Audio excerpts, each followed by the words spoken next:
I think everybody's affected by street harassment. It's really easy to think that the victim is affected by it, obviously, but I think the person that is the harasser as well can be.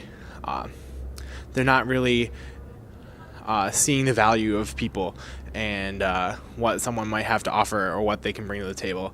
And by taking part in that, they're really denying themselves an opportunity to see people. I think the issue of street harassment has become more personal to me lately.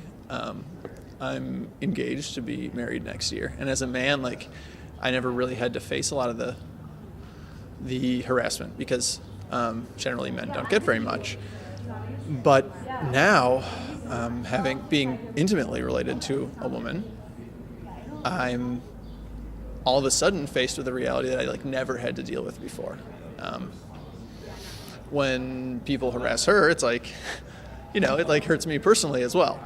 And so I see it as a huge problem, a really, really big deal. And people think it's not a big deal, it's just people saying things, they don't really mean anything by it. But I think it's a big problem because people feel unsafe, and I think people have a right to feel safe. I think it's just very harmful. And a lot of these small things can really add up to how a person is willing to act, and if people don't feel safe going somewhere, they're not going to be open.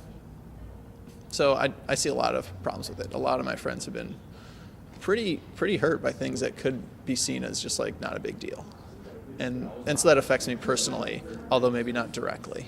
And as a man, I think that all men need to be aware of that, and they need to realize that that's a big problem, even if it doesn't affect them directly.